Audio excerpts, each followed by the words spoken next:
सुधा 16-17 साल की रही होगी जब माता पिता ने उसकी शादी कर दी। कुछ ज्ञान ना, बस अल्लड़ सी जवानी थी। फिर भी पति के घबराकर यूँ सब संभाल लिया जैसे बरसों से ये सब कर रही हो। हाँ, लड़कियों के साथ अक्सर यही होता है। तो सुधा भी कोई अलग ना थी, सभी लड़कियों के जैसी, पर सुंदर तो जैसे अप्रतिम थी। बिना काजल लगी दो बड़ी बड़ी काली आँखें जिनमें सारा संसार दिखता हो। मोतियों से भी सफ़ेद दंत पंक्ति लबों के बीच यूँ लगती जैसे दो गुलाबों को दूर करने के लिए एक मोती रख दिया हो। केस तो काली घटा के समान थे। ऊपर से मोहक मुस्कान और उसका सलोना और मृदुल व्यवहार उसे और मोहक बना देता था। सब कुछ अच्छा ही कह सकते हैं चल रहा था। पति ज़्यादा प्यार ना करते, बस पति की जिम्मेदारी निभाते। बीमार पड़ जाती तो कोई ख्याल रखने वाला ना होता। पति को तो जैसे कोई मतलब ही ना हो। वास्तव में वो सिर्फ पति था जिसके लिए बीवी घर का काम करे और रात को उसके पास हो, बस यही थी उसकी दिनचर्या। खैर, जिंदगी चल रही थी। जिंदगी के 4 साल यूं ही बीत गए। कहते हैं जिंदगी एक जैसी नहीं रहती, वो बार बार करवट लेती है। सुधा की जिंदगी ने भी करवट ली। न जाने ऐसा क्या हुआ कि उसके पति पागल हो गए। दौरे तो सदा से पड़ते, कभी कभी अजीब से। सुधा कभी समझ ही ना पाई कि वो दौरे पागलपन के थे, लेकिन धीरे धीरे उसके पति पूरे पागल हो गए। सुधा को लगा सब खत्म, पति पागल खाने में और 2 छोटे छोटे बच्चे और घर की जिम्मेदारी। सोच में पड़ गई कैसे और क्या करेगी वो। कुछ दिन यूं ही गुजर गए। एक दिन घर में काम करने वाली आभा बोली, दी आपको सर की जगह नौकरी मिल जाएगी, पढ़ी लिखी हो, कोशिश क्यों नहीं करती। सुधा को लगा उसे ज़िंदगी वापस मिल गई। अगले दिन ही उसने नौकरी के लिए प्रार्थना पत्र दिया। पर अगर आसानी से सब मिल जाए तो ज़िंदगी कैसी। यही हुआ भी। बहुत कोशिशों के बाद भी उसे नौकरी ना मिली। एक दिन सुधा फिर से अंतिम कोशिश करने अपने पति के ऑफिस गई, लेकिन वहाँ कोई काम ना बना। हताश होकर लौट रही थी कि राज से टकरा गई। राज ने कहा, माफ़ी जी, और नज़र उठाकर देखा। सुधा ने कुछ ना कहा और अपने कागज़ बटोरने लगी। वो भी झुका और हेल्प करने लगा। तभी उसकी नज़र नौकरी के कागज़ पर पड़ी। वो बोला, तो आप हैं सुधा मेहता। सुधा बोली, जी, किंतु आप क्यों पूछ रहे हैं। वो बोला, आपके नाम का लेटर आया था आज ऑफिस में, देखा था मैंने। आप अपने पति की जगह नौकरी चाहती हैं ना। सुधा बोली, जी, किंतु अब नहीं मिलेगी, क्योंकि मेरी जगह किसी और को नौकरी दे दी गई है। राज ने कहा, किंतु उस पर तो आपका अधिकार है, किसी को कैसे दे सकते हैं वो।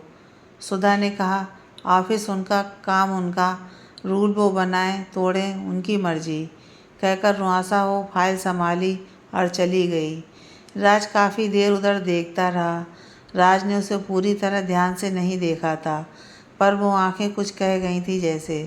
वो तुरंत ऑफिस पहुंचा और उसकी नौकरी का प्रबंध करने की कोशिश करने लगा। 3 दिन बाद आखिर कोशिश सफल हो गई। सुधा के घर खबर भी भिजवा दी। इधर सुधा दूसरी जगह नौकरी तलाश रही थी। वो ये खबर सुन खुश हो गई। अगले दिन ही उसे जिम्मेदारी लेनी थी। वो समय से दफ्तर पहुंच गई। थोड़ी देर बाद वो काम कर रही थी। पूरा दिन दफ्तर में मेहनत से काम करती रही। आखिर में एक रिपोर्ट पर सर के हस्ताक्षर लेने थे, तो वो उनके दफ्तर चली गई। उसने दरवाजे पर दस्तक दी और पूछा, क्या मैं अंदर आ सकती हूँ सर। अंदर से आवाज़ आई, जी आइए। सुधा अंदर गई तो उस शख्स को देखकर चौंक गई। वो और कोई नहीं, वही था जो उससे टकराया था। उसने पहली बार उसे गौर से देखा। गठीला बदन, जैसे बॉडी सॉडी का शौक हो, काले घुंघराले बाल, बड़ी बड़ी आँखें और सबसे प्यारी वो स्माइल जो ज़्यादातर बॉस के चेहरे पर नहीं दिखती। वो मशगूल था किसी से बात करने में, और वो चुपचाप खड़ी उसे देख रही थी या उसमें डूब रही थी, पता नहीं। पर वो काफ़ी देर तक उसे एकटक देखती रही। यूँ तो उसने कभी किशोर, उसके पति को भी न देखा था। तभी फाइल गिरी उनके हाथ से और उसका और बाकियों का ध्यान उधर गया।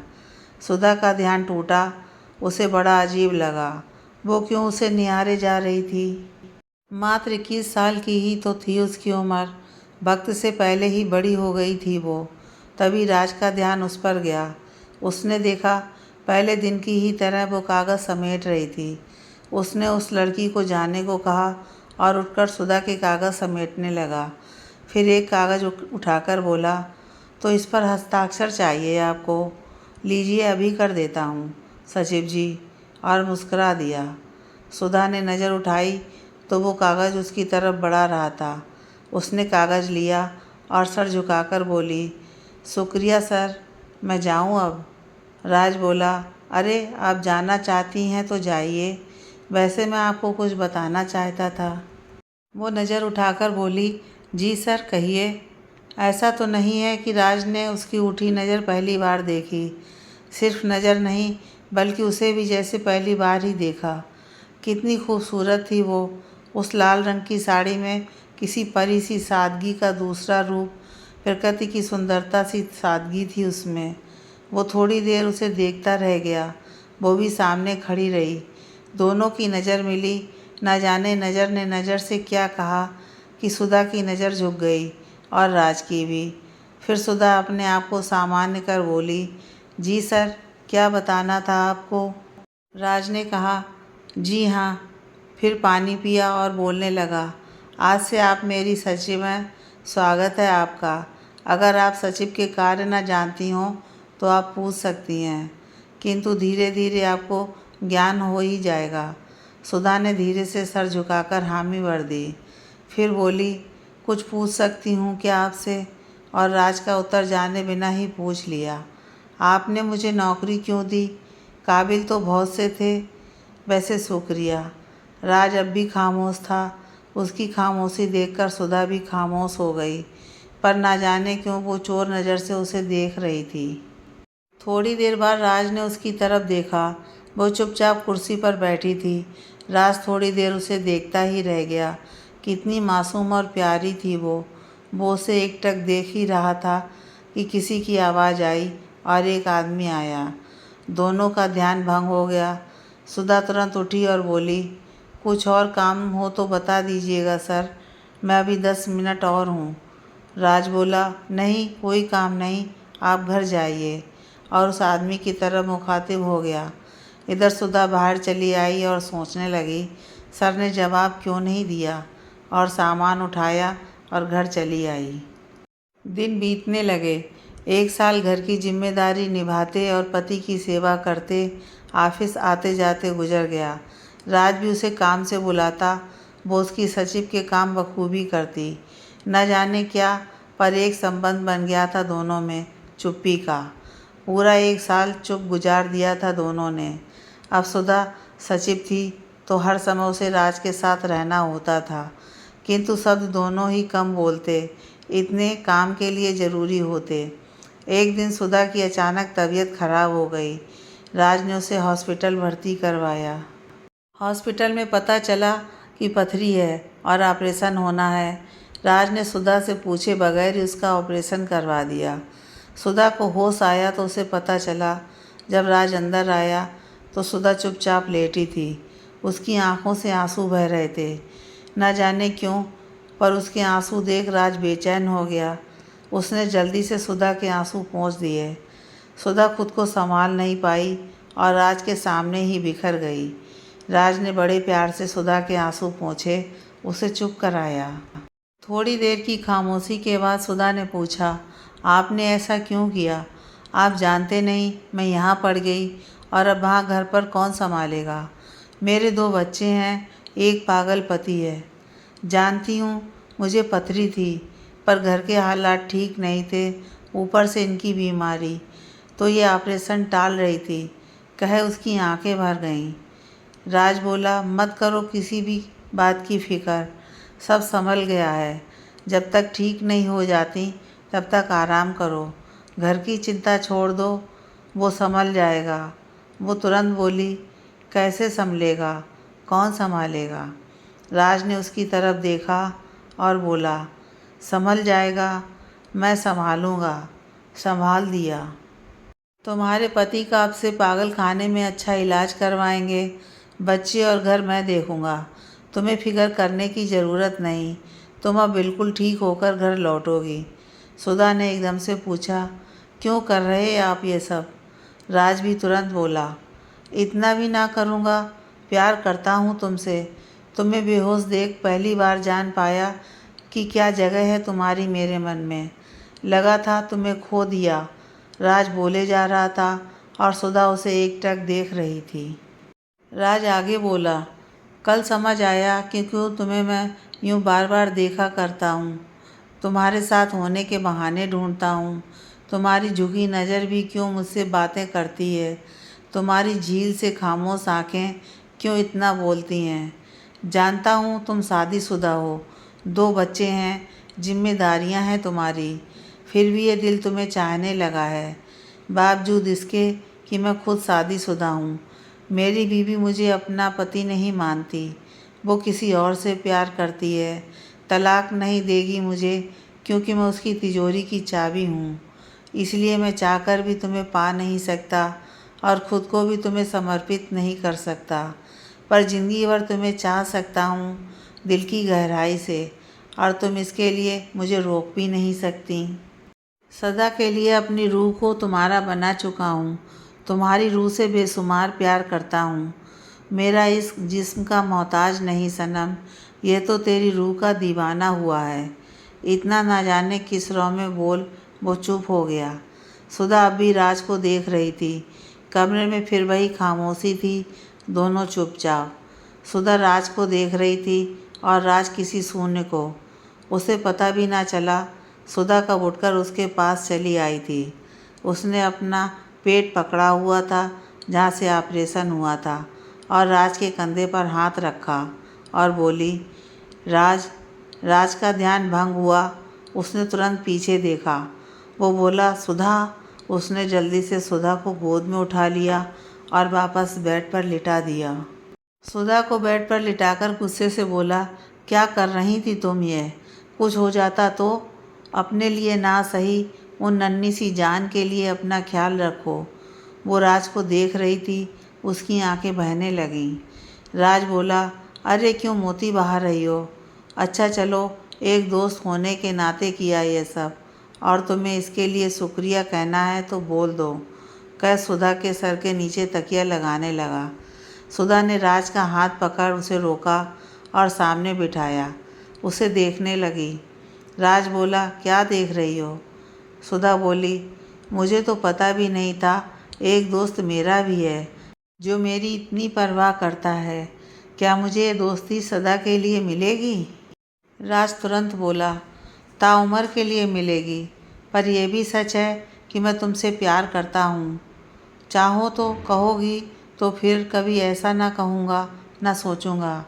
सुधा मुस्कुराकर बोली, मेरे कहने से क्या तुम मुझे चाहना छोड़ दोगे? भूल पाओगे अपनी चाहत को? राज ने सुधा को देखा, वो मुस्कुरा रही थी। राज बोला, तुम्हें कोई परेशानी ना होगी इस बात से? सुधा ने सर हिलाकर ना का इशारा किया और हंसने लगी। राज ने पिछले 1 साल में उसे पहली बार हंसते देखा था, वो भी खुलकर। किसी खिलते फूल सा प्रतीत हुई थी उसे। वो देखता रहा, साथ उसकी हंसी के मुस्कुराता भी रहा। जैसे ही सुधा की नज़र उस पर पड़ी, उसका हंसना रुक गया और अपना सर नीचे झुका लिया। राज का हंसना भी रुक गया, पर वो बोला, हंसते हुए बहुत खूबसूरत लगती हो, जैसे कोई फूल खिल रहा हो। हंसती रहा करो। तुम हंसी तो जैसे कुछ पल मेरी ज़िंदगी भी मुस्कुरा गई। सुधा ने उसकी बातें सुनी तो वो शर्मा गई। राज बोला, आता हूँ डॉक्टर से मिलकर, और बाहर चले गए। इधर सुधा अब भी मुस्कुरा रही थी। तभी उसकी नज़र सामने टंगे आईने पर पड़ी और ख़ुद को यूँ देखा तो चुप हो गई। वो पल भर में ही बदल सी गई थी।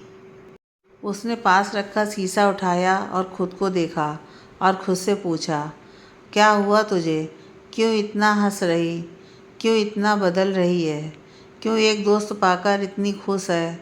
क्यों उसका ये कहना कि उसे तुझसे प्यार करता है बुरा नहीं लगा, कहीं तू भी तो प्यार। यह सोच वो रुक गई। एक दूसरा सवाल मन में कौंधा, क्या सचमुच?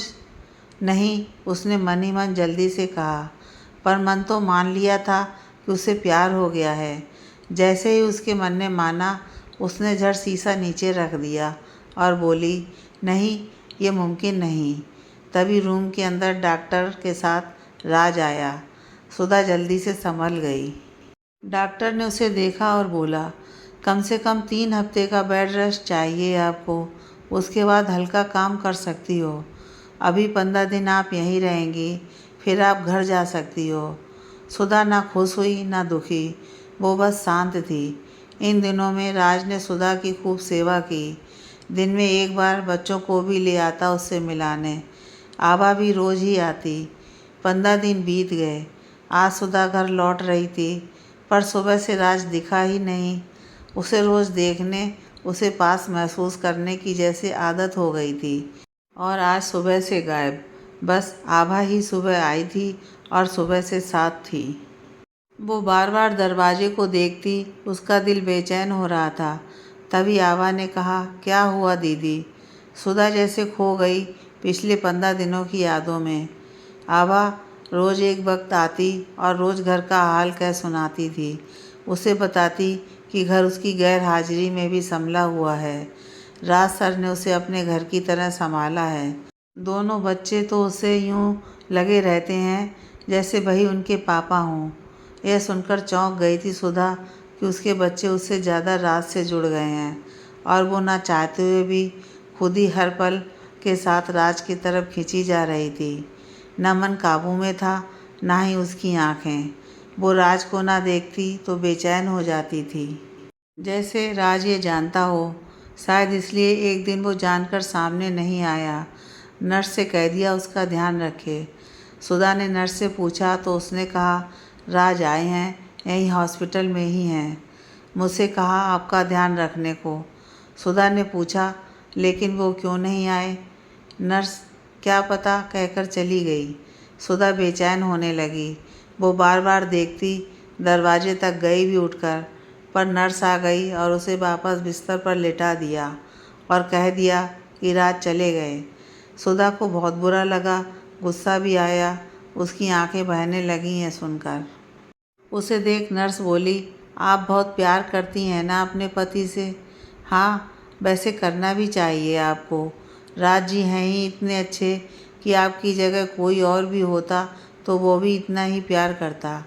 सुधा सच कहने वाली थी, पर ना कह पाई। पता नहीं उसे पहली बार राज की पत्नी कहलाना अच्छा सा लगा, पर तुरंत ही उसने खुद से कहा, नहीं, वो ऐसा नहीं सोच सकती। राज तो किसी और के हैं, और वो उनके बारे में ऐसा कैसे सोच सकती है? इन 15 दिनों में वो उसके साथ साए की तरह रहता था और उससे एकदम करीब हो गया था। उसने खुद से पूछा, क्या सचमुच मुझे प्यार है राज से? बहुत धीमा और सकुचाया सा हाँ जवाब आया, और उसकी आंखों से आंसू बह निकले। न जाने कैसे, पर राज को जैसे पता हो। उसका हाथ उसके आंसू के नीचे आ गया और उसकी आंख का मोती उसके हाथों में गिर गया। उसने नज़र उठाकर देखा तो सामने राज था। उसे देख सुधा का जी चाहा उसके गले से लग जाए, पर वो सच ने कि वो कभी एक दूसरे के नहीं हो सकते, उसे रोक लिया। लेकिन उसने गुस्से में मुंह फेर लिया। राज बोला, अरे क्या हुआ? अभी रो रही थी, फिर मुझे देखकर मुस्कुराई और अब मुंह फेर लिया। अरे बताओ तो, पल में 16 पल में मासा क्यों बन रही हो? सुधा बोली, मुझे आपसे बात नहीं करनी। राज ने पूछा, अरे क्यों लेकिन? राज का सवाल सुन उसने राज की तरफ गुस्से से देखा और बोली, अब फुर्सत हुई मुझसे मिलने की? सुबह से हॉस्पिटल में हो, तब भी शक्ल तक दिखाने नहीं आए, क्यों? राज हंसने लगा और बोला, क्यों ना आया तो फ़र्क पड़ा तुम पर? सुधा गुस्से से बोली, क्यों ना पड़ेगा? तुम्हें रोज़ सामने देखने की आदत हो गई है मुझे। नहीं आते सामने तो बेचैन हो जाती हूँ। तुम्हें क्या पता सुबह से कितना तड़फ रही हूँ तुम्हें देखने के लिए। इतना कह सुधा एकदम चुप हो गई। क्या कह गई थी वो? राज अब भी उसे एकटक देख रहा था, चेहरे पर हंसी और आंखों में ढेर सारा प्यार लिए। सुधा कुछ संभली और फिर बोली, मेरे कहने का मतलब, और आगे कुछ कहती राज बोला, अच्छा लगा सुनकर कि तुम्हें मेरी याद आई। सुधा जल्दी से बोली, भूली कब जो याद आएगी। राज ज़ोर से हंसने लगा और सुधा उसे यूं हंसते हुए देख रही थी। उसे आज पता चला था प्यार क्या होता है, लोग कैसे और क्यों किसी से यूं बेपनाह मोहब्बत करने लगते हैं, क्यों उनकी खुशी उसकी खुशी में होती है, क्यों उसका हंसता चेहरा ज़िंदगी बन जाता है। यह सोचते उसकी आंखों में आंसू भर आए। उसने जल्दी से अपना चेहरा घुमा लिया। राज देख चुका था उसे रोते। वो बोला, आंसुओं को उससे नहीं छुपाना चाहिए जो आपसे दुनिया में शायद सबसे ज़्यादा प्यार करता हो। सुधा ने कहा, शायद?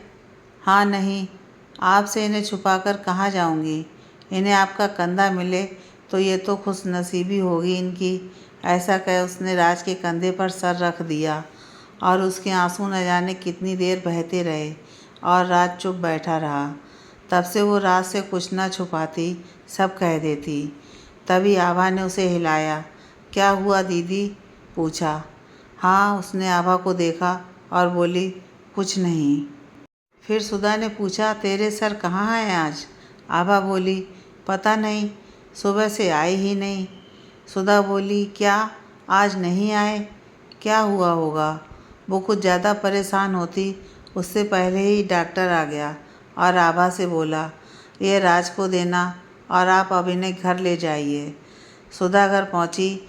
जैसे ही डोर खुला वो देखकर हैरान रह गई। बच्चे वेलकम बोले, हाथ में उसे फूल दिए। घर सजाया हुआ था, पर जो नज़र नहीं आ रहा था वो था राज। वो अंदर आई तो देखा राज केक के साथ आया, टेबल पर रखा और बोला, स्वागत आपका आपके ही घर में, जन्मदिन मुबारक। बच्चों और आभा ने भी विश किया। बच्चों के साथ थोड़ा टाइम बिता राज उसे कमरे में ले आया और आभा से बोला, तुम बच्चों के पास जाओ, मैं सुधा के पास हूँ। आभा चली गई तो राज आराम से लेटी सुधा के पास कुर्सी पर बैठ गया। सुधा अभी उसे निहार रही थी। राज बोला, क्या हुआ, ऐसे क्या देख रही हो? अच्छा न लगा ये सब तुम्हें? सुधा बोली, अच्छा लगा, बहुत सुंदर था। तुम्हारा किया कुछ अच्छा न लगे, ऐसा हो सकता है क्या? राज बोला, तो फिर यूं क्यों देख रही हो? क्यों कुछ कहा नहीं तुमने? सुधा बोली, मैंने कुछ देखा ही नहीं, इन आँखों को फुर्सत मिले तुम्हें देखने से तब कुछ देखे ना, कहकर मुस्कुरा दी। राज ने सुधा को देखा। आज सुधा खिली खिली सी लग रही थी। क्या था जो उसे कहना था? वो बोला, कुछ कहना है सुधा? सुधा बोली, हाँ कहना था। आज तुम सुबह से ना दिखे तो मन बेचैन सा हो उठा।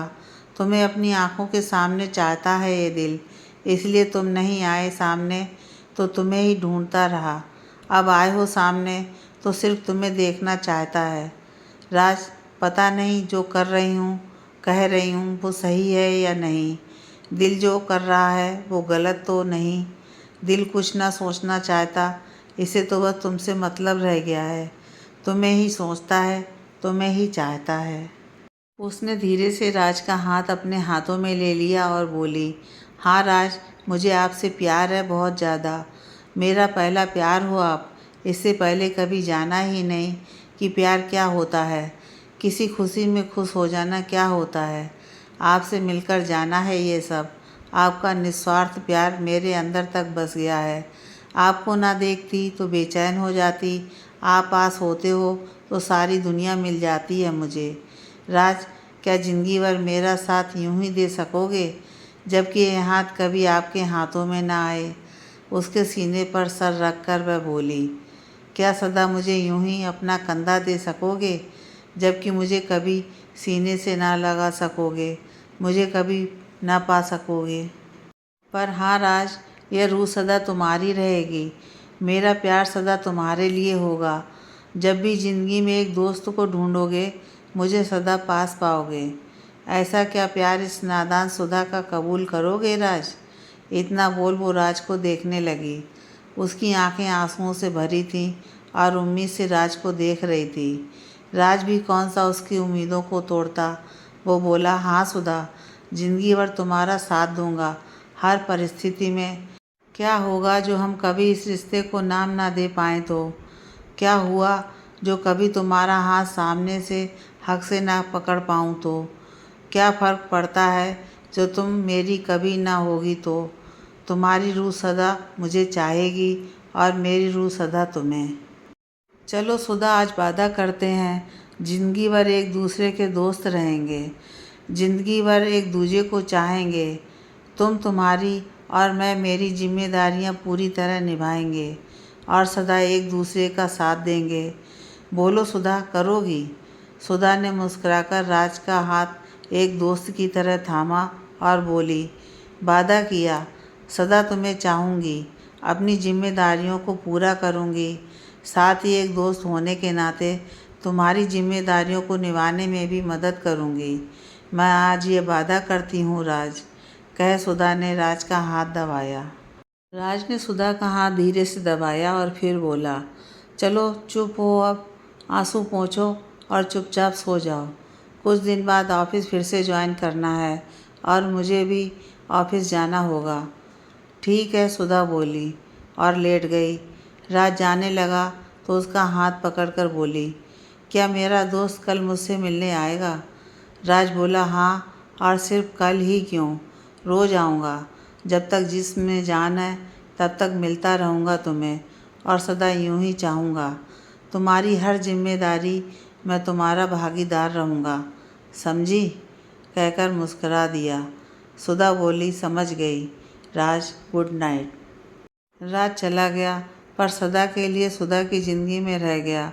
सुधा और राज रोज़ ही ऑफिस में मिलते, दोस्ती की तरह रहते, अपना प्यार सीने में दबाते तो एक दूजे की फ़िक्र में दिखा भी देते, एक दूजे का ज़िंदगी में हर मोड़ पर साथ देते, एक दूजे को रूह से प्यार करते, एक दूजे के लिए, एक दूजे के साथ, एक दूजे की जिम्मेदारियां साथ निभाते ज़िंदगी जिए जा रहे हैं, एक दूजे को बेइंतहा बेशर्त निस्वार्थ प्यार किए जा रहे हैं, एक दूजे के लिए जिए जा रहे हैं।